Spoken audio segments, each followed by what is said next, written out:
حضرت فاطمہ کا اپنی ساس کے ساتھ رویہ، یہ واقعہ صرف عورتوں کے لیے ہے۔ ایک دن حضور نے حضرت فاطمہ سے فرمایا، جب تمہاری ساس کا انتقال ہو تو سب سے پہلے مجھے خبر کرنا۔ پھر جب حضرت فاطمہ کی ساس حضرت فاطمہ بنت اسد کے انتقال کا وقت آیا تو حضور صلی اللہ علیہ وسلم کو اطلاع دی گئی۔ آپ صلی اللہ علیہ وسلم نے جیسے ہی جنازے کو دیکھا تو بسم اللہ الرحمن الرحیم، اللہ کے نبی صلی اللہ علیہ وسلم ابھی دنیا میں تشریف بھی نہیں لائے تھے کہ شفقت پدری سے محروم ہو گئے۔ پھر عمر مبارکہ صرف 6 سال ہی تھی کہ آغوش مادر بھی نہ رہی۔ 2 سال بعد شفیق دادا بھی دنیا چھوڑ گئے۔ ماں نہ باپ، بھائی نہ بہن، اور اب دادا کا سایہ شفقت بھی نہ رہا۔ اللہ عز و جل نے اپنے محبوب صلی اللہ علیہ وسلم کو جو وجہ تخلیق کائنات تھی، صبر و آزمائش کی بھٹی سے گزار کر رہتی دنیا تک کے یتیم بچوں کے لیے ایک لازوال اعلیٰ و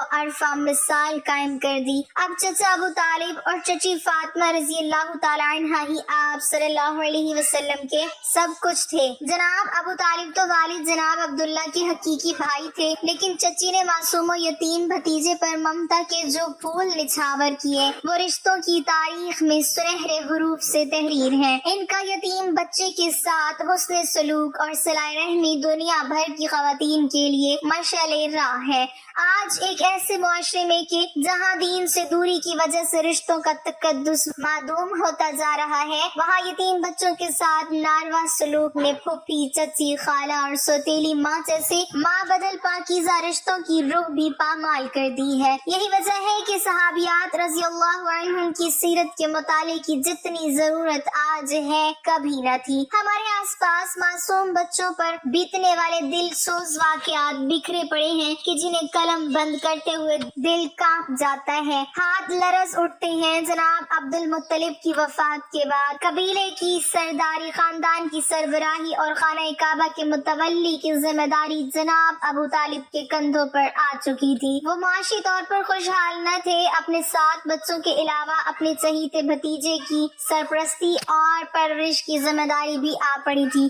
ایسے میں سلیقہ شعار اہلیہ نے صبر و شکر، قناعت، سلیقہ مندی، فہم و فراست، سنجیدگی و بردباری، دانش مندی، حکمت اور توکل علی اللہ کے ساتھ سفید پوشی کا بھرم برقرار رکھا ہوا تھا۔ انہوں نے بھتیجے کو اپنی حقیقی اولاد پر ترجیح دیتے ہوئے ماں کے پیار کی کمی کا احساس نہ ہونے دیا۔ گھر کی ہر عمدہ چیز اور بہترین پوشاک پر پہلے بھتیجے کا حق تھا، بعد میں اپنے بچوں کا۔ یہ چچی ہی کی تربیت کا اثر تھا کہ 7 بچے حضور صلی اللہ علیہ وسلم پر جان چھڑکتے تھے۔ یوں اللہ کے رسول صلی اللہ علیہ وسلم کے بہن بھائی آل ابو طالب ہی تھے۔ پیار و محبت کے اس مشک بو تعلق کے پیچھے حضرت فاطمہ بنت اسد رضی اللہ تعالی عنہا کا وہ والہانہ کردار ہے جس کی گواہی رسول اللہ صلی اللہ علیہ وسلم بار بار دیا کرتے۔ حقیقت تو یہ ہے کہ سرکار دو عالم صلی اللہ علیہ وسلم کی حیات مبارکہ میں جن چند خواتین نے آپ صلی اللہ علیہ وسلم کے لیے ماں کا کردار ادا کیا، ان میں چچی فاطمہ سب سے منفرد حیثیت رکھتی ہیں۔ نبوت کے اعلان کے ساتھ ہی اہل مکہ کی محبتیں نفرتوں میں بدل گئیں، جو کل تک دوست تھے وہ دشمن بن گئے۔ اس کڑے وقت میں جناب ابو طالب کے ساتھ حضرت فاطمہ رضی اللہ تعالی عنہا ہی تھی جنہوں نے ممتا کی آغوش فراہم کی اور روح کے زخموں پر محبتوں کے پھائے رکھے۔ نیز اپنے بچوں حضرت جعفر رضی اللہ عنہ اور حضرت علی رضی اللہ تعالی عنہ کے ساتھ اسلام قبول کر کے سابقون الاولون کے اعزاز سے سرفراز ہوئی۔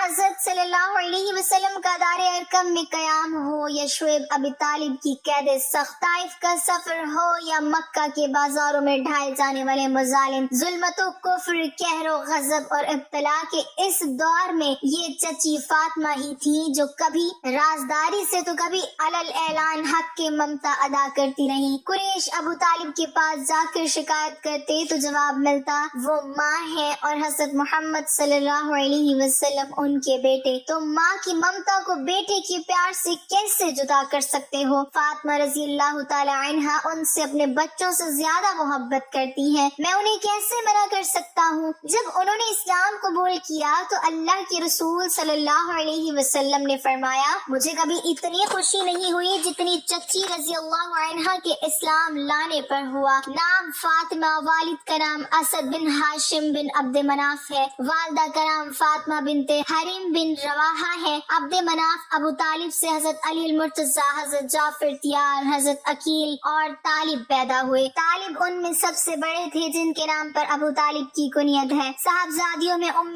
ہانی، زمانہ رضی اللہ تعالی عنہ اور ریتا رضی اللہ تعالی عنہ پیدا ہوئی۔ حضرت فاطمہ رضی اللہ تعالی عنہ رسول اللہ صلی اللہ علیہ وسلم کے دادا جناب عبد المطلب کی بھتیجی تھی۔ یہ پہلی ہاشمی خاتون تھی جن سے ہاشمی اولاد پیدا ہوئی۔ حضرت فاطمہ جس دور میں پیدا ہوئی اس وقت اہل قریش کی شرافت، ذلت و پستی کے گڑھوں میں دفن ہو چکی تھی۔ معاشرہ سخت اضطراب، انتشار اور زوال و انحطاط کا شکار تھا۔ شرمناک خرافات اور جاہلانہ رسومات نے انسانی زندگی کو جانوروں سے بدتر کر دیا تھا۔ اخلاقی اقدار کا جنازہ نکل چکا تھا۔ قریش اپنے آپ کو دین ابراہیمی علیہ السلام کا علم بردار اور محافظ سمجھتے ہوئے دوسروں سے افضل و اعلیٰ خیال کرتے تھے۔ اسی احساس برتری نے غرور و تکبر کا روپ دھارتے ہوئے ان کی انفرادی و اجتماعی زندگیوں کو گناہوں کے ڈھیر میں تبدیل کر دیا تھا۔ عالم یہ تھا کہ ماں، بہن، بیٹی اور بیوی کے مقدس ترین رشتے بھی پامال ہو رہے تھے، یہاں تک کہ اپنی نوزائیدہ بچیوں کو زندہ دفن کر دینا فخر کی بات سمجھی جاتی اور اس کے قصے محافل میں بیان کیے جاتے۔ ویسے تو اہل قریش شریعت ابراہیمی علیہ السلام سے کوسوں دور تھے، البتہ خاندان بنو ہاشم کی اکثریت دین ابراہیمی علیہ السلام ہی کی پیروکار تھی۔ حضرت فاطمہ بنت اسد خان وعدہ ہاشم کی چشم و چراغ تھی۔ اپنے حسن و جمال اور معصومانہ حرکات کی وجہ سے پورا گھرانہ ان کا گرویدہ تھا۔ خانہ کعبہ کے متولی بنو ہاشم کے باروب و بردبار سردار عبد المطلب اپنی اس بھتیجی سے بے حد پیار کرتے اور یہ پیار ہی ان کے ابو طالب سے نکاح کی بنیاد بنا۔ اللہ تعالیٰ نے انہیں خوبصورتی کے ساتھ پاکیزہ سیرت سے نوازا تھا۔ شوہر اور سسرال والوں کی دلوں پر راج کرنا انہیں خوب آتا تھا۔ جناب ابو طالب نے کسی ساری زندگی دوسری عورت کی جانب دیکھنا بھی گوارا نہ کیا۔ مرتے دم تک فاطمہ بنت اسد رضی اللہ تعالی عنہا ہی ان کی شریک حیات رہی۔ شعیب ابی طالب سے واپسی کے کچھ ماہ بعد ہی جناب ابو طالب اور ام المؤمنین حضرت خدیجہ الکبریٰ رضی اللہ تعالی عنہا کی جدائی سے حضرت صلی اللہ علیہ وسلم پر غموں کے پہاڑ ٹوٹ پڑا۔ اب قریش کی روک ٹوک کرنے والا کوئی نہ تھا۔ آزمائش و ابتلا کے اس کٹھن دور میں چچی کی آغوش محبت مزید کشادہ ہو گئی۔ وہ حضور صلی اللہ علیہ وسلم کے دکھوں پر پیار و محبت کا مرہم رکھتی اور سرپرستی فرماتی۔ اللہ کے رسول صلی اللہ علیہ وسلم اس وقت کو یاد کرتے ہوئے فرماتے تھے، ابو طالب کے بعد ان سے زیادہ مجھ پر کوئی مہربان نہ تھا۔ 1490 عیسوی میں عام مسلمانوں نے مدینہ منورہ ہجرت کی تو حضرت فاطمہ رضی اللہ تعالی عنہا بھی ان کے ساتھ تھی۔ بچوں کی شادیاں ہو چکی تھی، صرف سب سے چھوٹے بیٹے حضرت علی المرتضی رضی اللہ تعالی عنہ ہی باقی بچے تھے۔ ضعیف والدہ کی خواہش تھی کہ مرنے سے پہلے چہیتے بیٹے کا بھی گھر بس جائے۔ دل کی کسی گوشے میں رسول اللہ صلی اللہ علیہ وسلم کے لخت جگر حضرت فاطمہ الزہرا رضی اللہ تعالی عنہ کو اپنے بیٹے کی دلہن بنانے کی تمنا بسی ہوئی تھی۔ اللہ تعالیٰ تو دلوں کے حال سے واقف ہے، چنانچہ حضرت جبرائیل امین علیہ السلام بارگاہ نبی صلی اللہ علیہ وسلم میں حاضر ہوئے اور یوں حضرت فاطمہ بنت رسول اللہ صلی اللہ علیہ وسلم حضرت فاطمہ بنت اسد کی بہو بن گئی۔ حضرت علی نے نکاح کے بعد والدہ سے فرمایا، اماں جان اب فاطمہ رضی اللہ تعالی عنہ گھر آ جائیں گی، میں پانی بھروں گا اور باہر کا کام کروں گا، وہ چکی پیسنے اور آٹا گوندنے میں بھی آپ کی مدد کریں گی۔ اس زمانے میں کنویں سے پانی بھر کر لانا ایک مشقت کا کام تھا۔ مدینے میں میٹھے پانی کا ایک ہی کنواں تھا جس کا نام بیر روما تھا، جس کا مالک ایک یہودی تھا۔ اسے سیدنا عثمان غنی رضی اللہ تعالی عنہ نے حضرت صلی اللہ علیہ وسلم کے حکم پر خرید کر مسلمانوں کے لیے وقف کر دیا تھا۔ اب وہ کنواں بیر عثمان کے نام سے مشہور ہے۔ رسول اللہ صلی اللہ علیہ وسلم اکثر اپنی ضعیف چچی کے گھر تشریف لے جاتے، وہاں آرام فرماتے اور ان کی ضروریات کا خیال رکھتے۔ 5 ہجری 627 عیسوی میں نبی کریم صلی اللہ علیہ وسلم کی جلیل القدر چچی حضرت فاطمہ رضی اللہ تعالی عنہا نے وفات پائی۔ اللہ کے رسول صلی اللہ علیہ وسلم نے حضرت ابو ایوب انصاری اور چند دیگر صحابہ رضی اللہ عنہم کو جنت البقیع میں قبر کھودنے پر مامور فرمایا، جبکہ لحد اپنے ہاتھوں سے تیار کی اور قبر میں لیٹ کر معائنہ فرمایا۔ ان کے کفن کے لیے اپنی قمیض دی۔ صحابہ صحابہ کرام نے اس کی وجہ پوچھی تو فرمایا ابو طالب کے بعد ان سے زیادہ میرے ساتھ حسن سلوک کسی نے نہیں کیا، اس بنا پر میں نے انہیں اپنی قمیص پہنائی کہ جنت میں ان کو صلہ ملے، اور قبر میں لیٹ گیا کہ قبر کی سختی میں کمی ہو۔ بعض روایات میں ہے کہ آپ صلی اللہ علیہ وسلم نے قبر میں لیٹے لیٹے دعا کی، اے اللہ میری ماں کی مغفرت فرما، ان پر رحم فرما اور ان کی قبر کو جنت کے باغات میں سے ایک باغ بنا دے۔ ساحل سیر لکھتے ہیں کہ رسول اللہ صلی اللہ علیہ وسلم تدفین کے بعد ان کے گھر تشریف لے گئے، آنکھوں سے اشک جاری تھے۔ آپ صلی اللہ علیہ وسلم نے وہاں موجود اہل خانہ سے فرمایا، میری ماں کے انتقال کے بعد انہوں نے حقیقی ماں کی طرح میری پرورش کی، بچپن سے جوانی تک میرے ساتھ شفقت، محبت اور پیار کا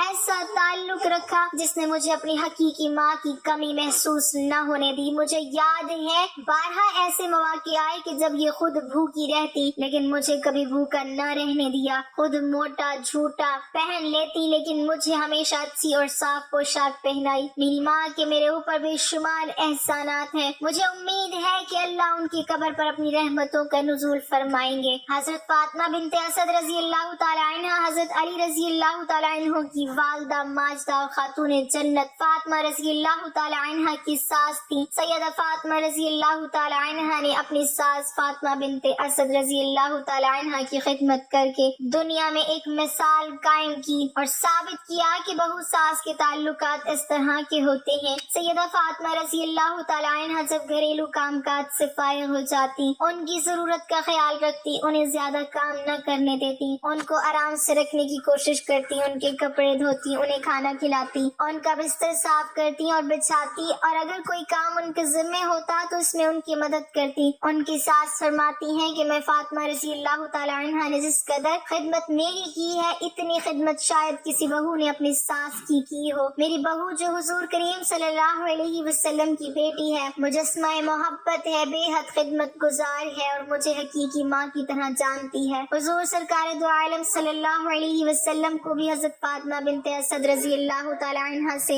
بہت محبت تھی۔ حضرت عبد المطلب کی وفات کے بعد جناب ابو طالب اور ان کی زوجہ حضرت فاطمہ بنت اسد رضی اللہ تعالی عنہ نے جس محبت و خلوص کے ساتھ حضور نبی کریم صلی اللہ علیہ وسلم کی سرپرستی اور حفاظت حمایت کی، اس کا اندازہ حضور نبی کریم صلی اللہ علیہ وسلم کو بخوبی طور پر تھا۔ یہی وجہ تھی کہ جب حضرت فاطمہ بنت اسد رضی اللہ تعالی عنہ کے انتقال کا وقت قریب آیا تو آپ صلی اللہ علیہ وسلم نے فرمایا کہ جب وہ وصال کر جائیں تو مجھے خبر دینا۔ چنانچہ حضور صلی اللہ علیہ وسلم اپنے صحابہ کرام رضی اللہ عنہم کی ایک جماعت میں تشریف فرما تھے۔ ایک شخص نے آ کر خبر دی کہ حضرت علی رضی اللہ تعالی عنہ کی والدہ ماجدہ حضرت فاطمہ بنت اسد رضی اللہ تعالی عنہ انتقال کر گئی ہیں۔ یہ سن کر آپ صلی اللہ علیہ وسلم کی آنکھوں میں آنسو آ گئے اور صحابہ کرام رضی اللہ عنہم سے فرمایا، اٹھو ہم اپنی ماں کے پاس جاتے ہیں۔ پھر حضور صلی اللہ علیہ وسلم کے ساتھ اٹھ کر چل دیے۔ جب حضرت فاطمہ بنت اسد رضی اللہ تعالی عنہ کی میت کو دیکھا تو سرہانے کھڑے ہو کر رقت انگیز لہجے میں فرمایا، اے میری ماں، میری والدہ کے بعد آپ میری ماں تھی، اللہ تعالیٰ آپ پر رحم فرمائے۔ حضور صلی اللہ علیہ وسلم نے ان کی بہت زیادہ تعریف فرمائی، پھر اپنے بدن مبارک سے اپنی قمیض اتاری اور گھر والوں کو دے کر فرمایا کہ غسل کے بعد اسے ان کا کفن بنانا۔ اس کے بعد حضرت اسامہ بن زید رضی اللہ تعالیٰ عنہ، حضرت ابو ایوب انصاری رضی اللہ تعالیٰ عنہ اور حضرت عمر فاروق رضی اللہ تعالیٰ عنہ سے فرمایا، ان کے لیے قبر کھودو، اور لحد کو اپنے دست مبارک سے بنایا اور اپنے دست مبارک سے اس کی مٹی نکالی۔ جب حضرت فاطمہ بنت اسد رضی اللہ تعالیٰ عنہ کا جنازہ تیار ہو کر باہر آیا تو آپ صلی اللہ علیہ وسلم نے جنازے کا پایا اپنے مبارک بال کندھوں پر رکھا اور اپنے راستے میں کبھی آگے سے اور کبھی پیچھے سے کندھا دیتے تھے۔ جب ان کی قبر پر پہنچے تو قبر میں داخل ہو کر لحد میں لیٹے، کچھ قرآن پاک پڑھا اور دعا مانگی، اے اللہ تو میری ماں فاطمہ بنت اسد رضی اللہ تعالیٰ عنہ کی مغفرت فرما اور ان کے لیے اس قبر کو وسیع کر دے۔ پھر جب قبر سے باہر آئے تو حضور صلی اللہ علیہ وسلم کی آنکھوں سے آنسو جاری تھے اور جنازہ پڑھ کر حضرت فاطمہ بنت اسد رضی اللہ تعالیٰ عنہ کو قبر میں اتار دیا۔ ایک مرتبہ حضرت علی رضی اللہ تعالیٰ عنہ نے دوسرا نکاح کرنا چاہا، جس کی وجہ یہ تھی کہ ابو جہل کے بھائی نے حضرت علی رضی اللہ تعالیٰ عنہ کو غورہ بنت ابو جہل سے نکاح کی ترغیب دلائی تو حضرت علی رضی اللہ تعالیٰ عنہ نے اس کی حامی بھر لی۔ چنانچہ غورہ بنت ابو جہل کے سرپرست حضور نبی کریم صلی اللہ علیہ وسلم سے اس نکاح کی اجازت لینے کے لیے آئے۔ حضور نبی کریم صلی اللہ علیہ وسلم نے سخت سخت ناراضگی کا اظہار فرمایا۔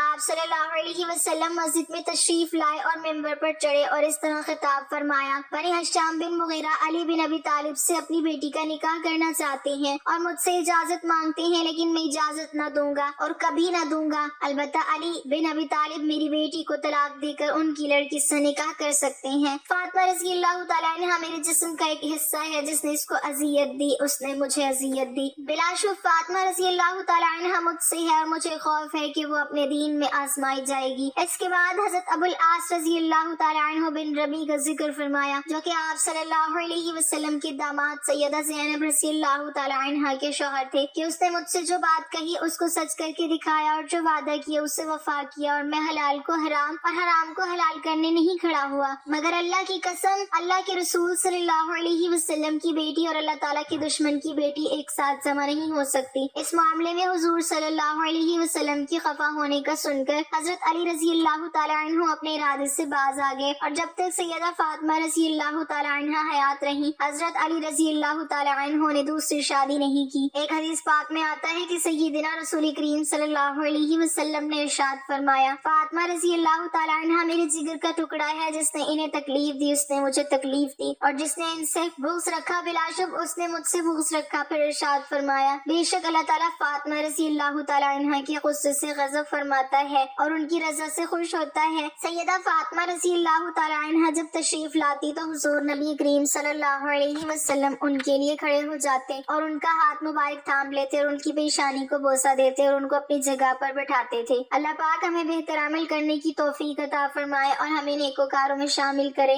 آمین۔ ناظرین، کمنٹ باکس میں اللہ تعالیٰ کے 99 ناموں میں سے ایک نام ضرور ٹائپ کریں۔